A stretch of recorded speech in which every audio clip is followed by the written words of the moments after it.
Good morning everyone, today we're checking out a brand new video from the Game Theaters about how we should not reject his offer. This is about Puppy Playtime Chapter 4. Let's hop in and see what else we can learn about Experiment 1006. Poppy Playtime's Chapter 4 ARG is over, and as a reward for solving all the puzzles, we got nothing. No new character, no new trailer, not even a release date. Was this all just a pointless exercise to keep us fans busy? No, because the information we got throughout the ARG paints a much better picture of what we can expect from Chapter 4, and how our main villain became the monster we know today. All it takes is one bad day.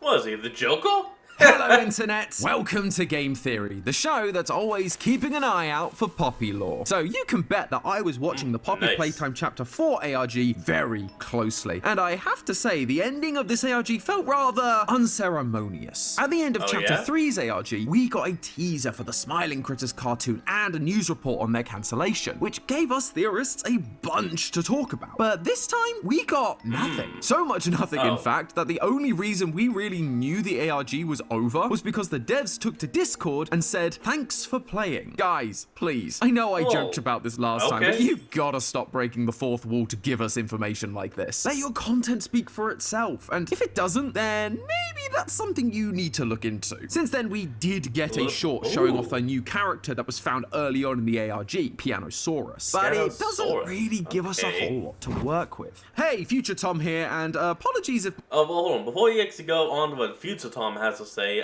Fox is gonna say that Pianosaurus actually seems like a pretty interesting toy. My voice sounds a little bit off. I've been sick this week, but that didn't stop Mob from once again releasing something new the week our video goes live. I'll talk about this specific teaser a little bit later on, though it doesn't really change a whole lot, but I wanted to let you know that I've seen it. I'm not ignoring it. It's just that this script and the whole premise was written 3 weeks ago. Right, back to past me. However, it's out of the ashes of disappointment that theories rise. We may not have gotten a new full trailer, but I still haven't done a theory on the previous teaser that was released. Similar to the Pianosaurus teaser, at the time it didn't really feel like there was much to say about it. So now, thanks to everything we've uncovered through this ARG, there's actually a lot more beneath the surface of this 2-minute teaser. So it's time for another ride down into the depths, theorists. We've got some new backstories for our primary villains to uncover, a bunch of interesting references to decipher, and an unlikely ally to put our faith in if we want to make it out alive. I'd say grab your plushie for comfort, but that may not be wise down here. In case you missed it, here's how the teaser goes down. Get it? Because it starts with a lift going down. Yes, we say lift in the UK instead of elevator. Just forget it. After traveling down, we see more mountains of dead toys, like we did in the first teaser, as someone walks through the darkness with their grab pack and a flashlight. We see the red smoke being pumped through the pipes and into the prison cells, while a mysterious creature stalks us, killing a little nightmare critter Poe in the process. Finally, we end up in the main hall as a TV with a realistic eyeball watches us, only to hear a broken song play, like one you'd hear from an old forgotten toy. We turn around and reveal a lion made of yarn. Yarnaby. You may remember we spoke about Yarnaby in our last video. It was one of the I do, but it's been a long time. Marked names submitted by Mob Entertainment, alongside the name Dowie the Dough Man. Sorry, I still can't really believe that's the name they went with. Anyway, in that episode, we theorized that Harley Sawyer, the man responsible for the Bigger Bodies initiative, had been turned into a bigger body himself, finally escaping the mortal flesh that would incinerate him. And that meant that he was either going to be Yarnaby or Dowie the Dough Man. My money was on Dowie, and according to the poll we took at the end of the episode, nearly 200,000 of you agreed with me, while 100,000 of you felt like Yarnaby was more likely. Well, here's Yarnaby. Let's see who was right. This is where the ARG really comes in. I'm not going to go through every puzzle this time, mainly because it's actually quite complicated. And sadly, the website is gone now, so there's no way for you to use this as a guide so you can play along for yourselves. If you do want a more in-depth breakdown of the... I guess that technically makes sense. Once you have all the clues done, you don't really need the website, so you can just close that up. puzzles, I highly recommend you check out the Poppy Playtime Discord, where a lot of these solutions were first discovered. But early on in the ARG, there were some real-world coordinates hidden in camera feed audio. YouTuber Sheep Rampage happened to be relatively close to one of these locations, and once they got there, found a Huggy doll sewn together with yarn, containing two documents. These were child assessment documents, like the ones we found in Chapter 2, where a child would be paired with a toy for their eventual conversion. The toy from these experiments was Yarnaby, with the second document referring to him specifically as Experiment 1166. In another set of documents, we get reports about 1166 after the bigger body's conversion process, one of which is about how Yarnaby lacks the desired high cognitive function, making him more akin to a dog or a cat, with the final decision being for it to essentially become a guard dog for the person writing the report. Good Harley Lord, look at Sawyer. that. Sound the bells of celebration, editor! I called it!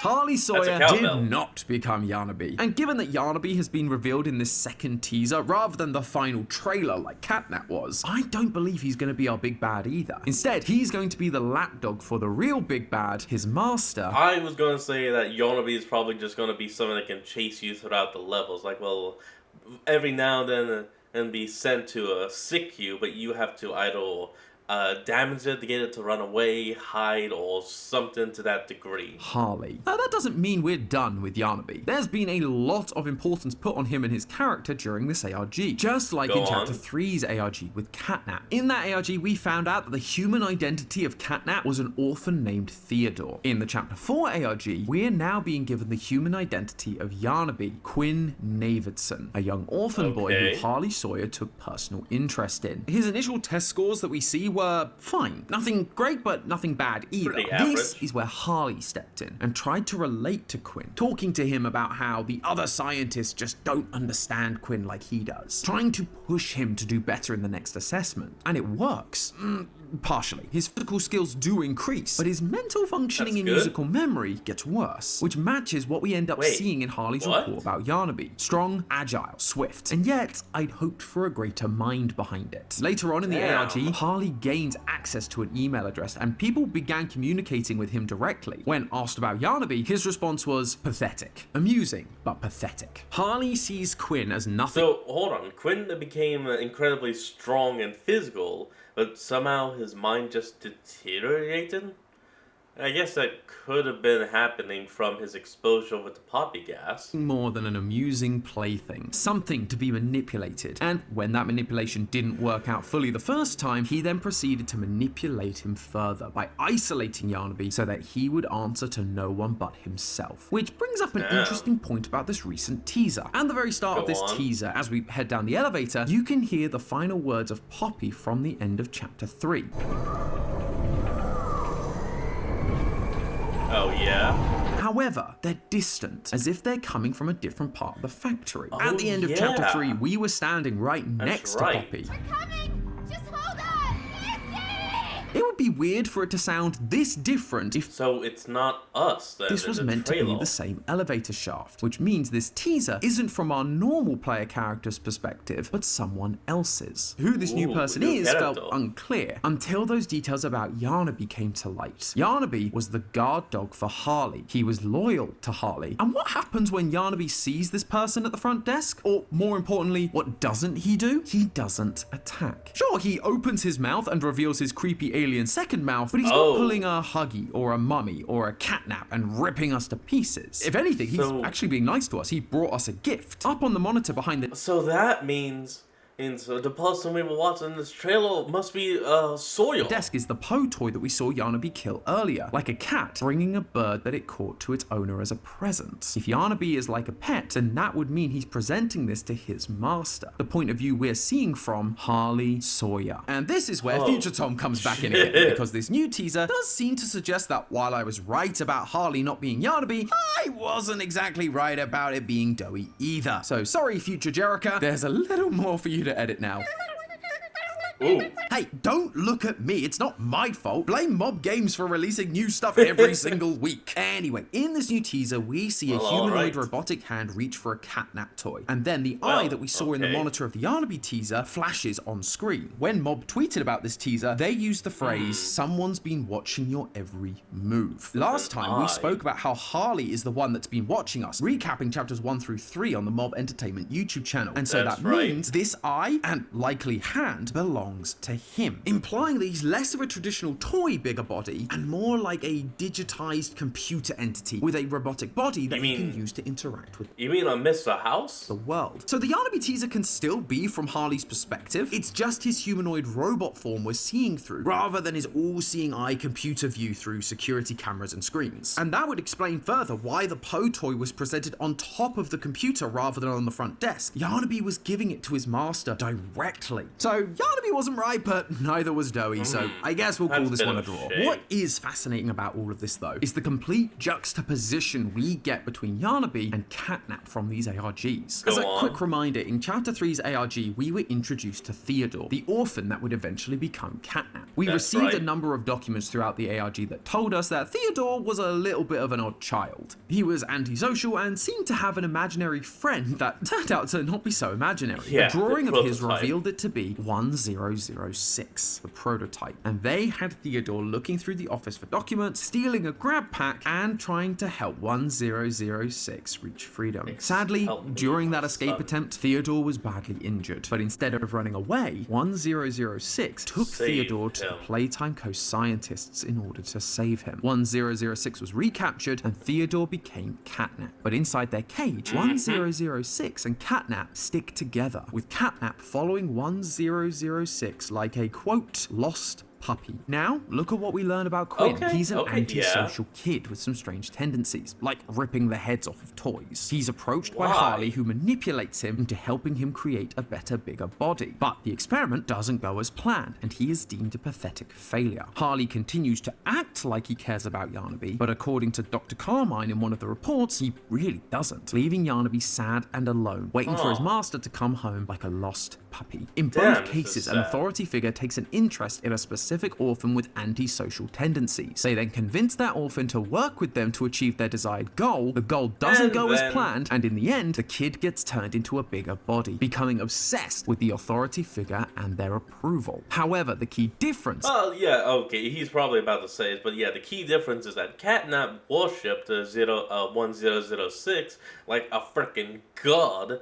Yarnaby is acting like, a pet. Comes down to these authority figures' motives and how they react when things go awry. 1006 wasn't trying to hurt anyone, they just wanted to be free, and so influenced Theodore to help it escape. When things went south, it sacrificed itself to save Theodore. Harley, on the other hand, wasn't afraid of hurting people to get what he wants, and once Quinn was turned into Yarnaby and was deemed a failure, Harley lost interest and mocked him. Now, to be fair, 1006 does end up betraying Catnap in the end. I mean, who could forget that? Look at that.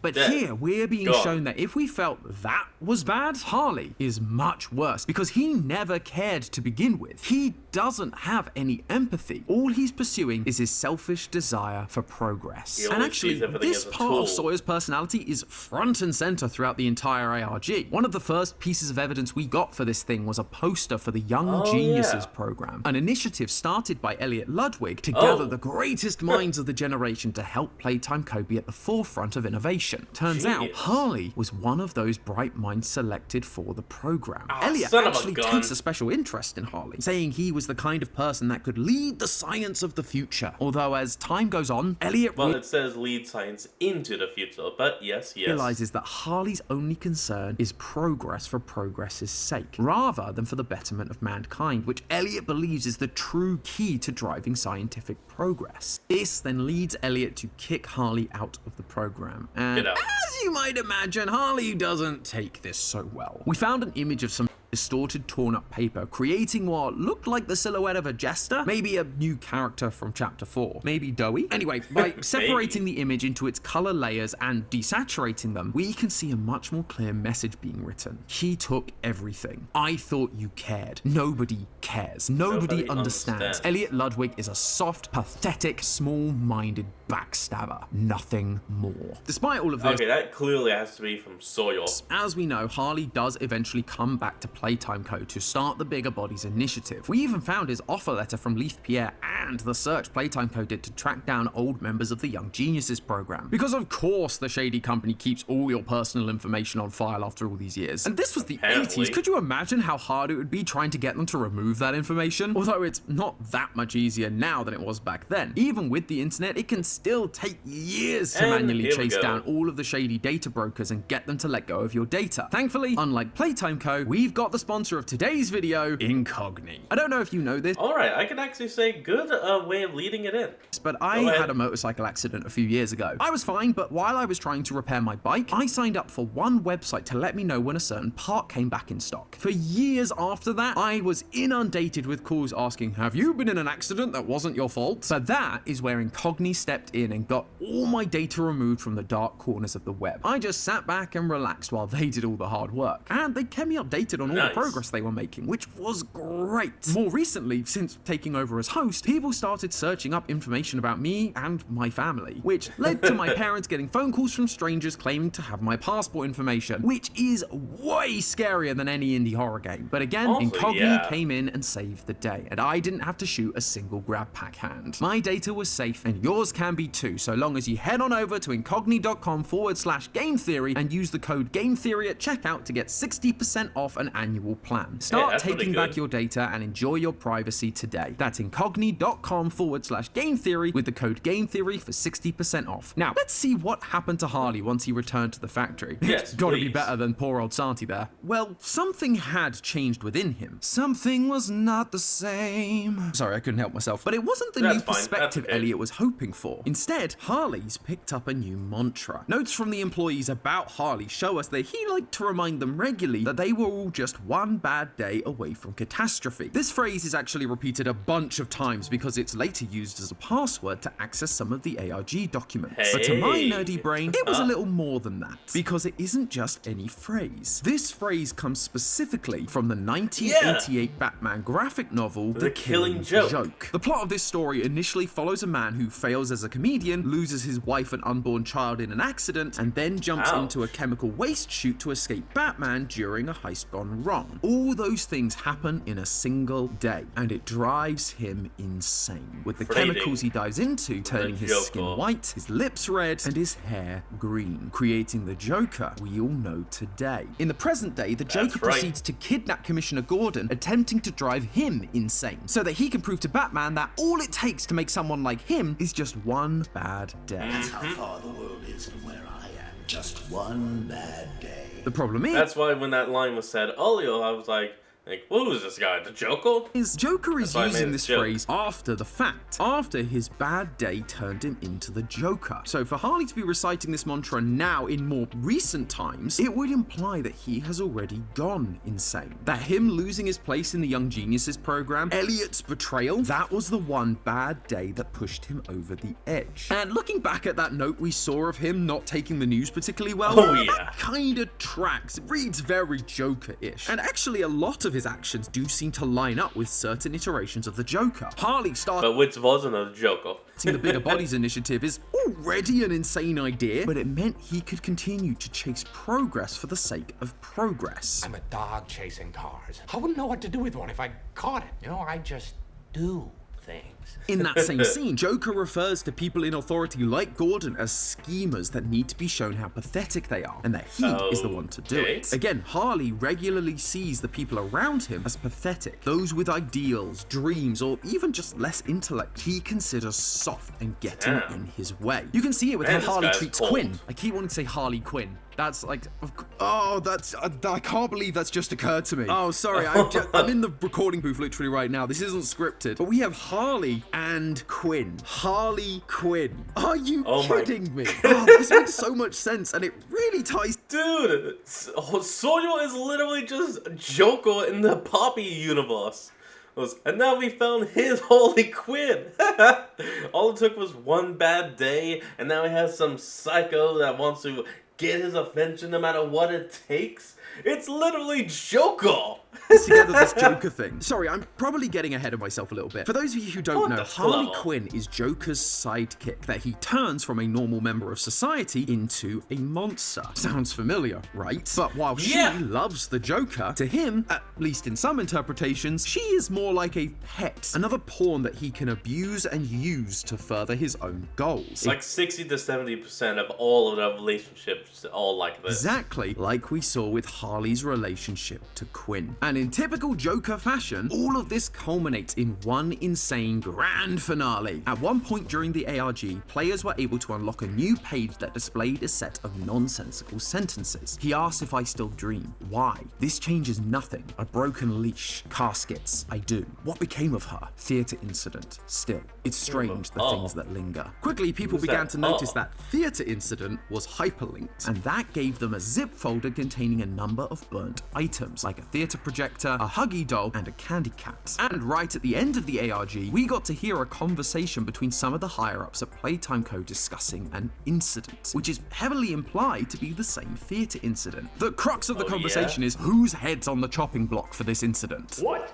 half-wit, soon-to-be dead man made this mistake? Finally, it's revealed that it was Harley Sawyer that caused it. And in a second version of this recording, there was some audio that, when put through a spectrogram, gave us what appeared to be ancient Greek, spelling the words, the baptism of fire. We spoke last time about how Harley sees mortality as a fire that we must escape. So him being insane and acting upon it in a literal sense, baptizing everyone with a fire in the theater, all as part of his grand idea of progress, it fits the bill quite nicely. Harley is Poppy Playtime's version of the Joker. All it took was one bad day. So how on earth do we stop him? Joker is notoriously one of Batman's most dangerous villains, and now we've been shown how one bad day has made Harley the most dangerous enemy in Poppy Playtime. He's smart, he's unpredictable, he's a loose cannon. He doesn't care who he hurts to prove his point. And unlike Batman, we don't have the infinite money glitch or toy repellent bat spray. Well, don't worry, loyal theorists. We don't have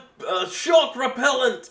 Because the solution might just come from an unlikely ally. Earlier I mentioned that Harley Sawyer gained access to an email address in order to communicate with us directly, but that wasn't how it initially started. When we started this ARG, the email address was just a generic automated message. At the same time, we were receiving intel from someone on the Poppy Playtime Discord with the username Playtime Co. They were feeding us clues that looked like computer commands that would help us gain access to the files for the ARG, leading us to all this information about Harley's backstory. That was until the Playtime Co informant realizes that we had been compromised and that the email address had been taken over by Harley. Eventually, they do end up losing control of that Discord account as well, and the account profile image became the eye that we saw in the teaser, warning us to stay away. This informant, before they lost control, was trying to show us who Harley was, how dangerous he truly is. They want to help us, and I suspect we're going to need to trust them if we want to beat Harley. But who is them? Is it Baba? I predicted last time that they are likely going to be an ally in this chapter, and I still think that's true, but I don't think it's who is talking to us right now. Take a look at how this informant spoke to us in the Discord messages. Hello again. We need a favor. We believe you may have been compromised. We need a favor. We gave you instruction. It's more than one person. It's the prototype. Can't say specifics, but we are making noise. Did you catch it? I should hope so. I was putting emphasis on the word. Or was all my theater training for naught? The person behind the Playtime Co account is referring to themselves as we. They are using plural pronouns, something we've seen before back in Project Playtime. We understand. You desire answers. You wonder who we are. It was your doing that made us. And due to lines like that about how we helped to make whoever this is, we have suspected for a long time that this person speaking to us in plurals is the creature we know that is made up of multiple beings. 100%. 1006, the prototype. That's right, theorists. The one that has been revealing the truth about Harley, helping us to understand this threat that awaits us. The one I'm telling you all to trust for this upcoming chapter is the villain I've been telling you not to trust since my very first video. Now, don't get me wrong. I'm not playing the classic game theory villain was the hero card here. Remember what he did to his last partner?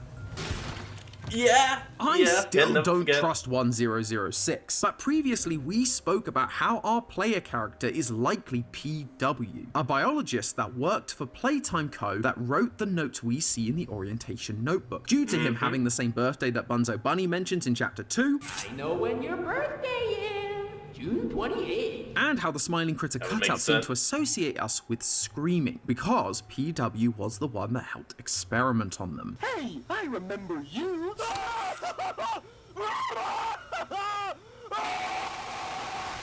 We concluded that the reason Poppy was leading us further into the factory was because she and the prototype needed us to help finish creating whatever the prototype's final form will be. But that's the key. The prototype needs us alive. And so they've shared this information because they know how dangerous Harley is, and they need our help to stop him once and for all. And so I believe 1006 is going to be doing what they can to help us survive, giving us a heads up about Harley's mentality during this ARG, and then as the totally behind the scene, not Gregory voice over the phone during Chapter 4. I don't want you to die, so I'm gonna help you. It may not be the most reliable partnership, and after Harley is defeated, all bets are off. But if Harley truly is as deranged as the Joker, I'm not really sure we have any other choice. I guess the enemy of my enemy is my friend. At least for now. But I've got my eye on you, so you'd better remember, that's just a theory. A game theory! Thanks for watching.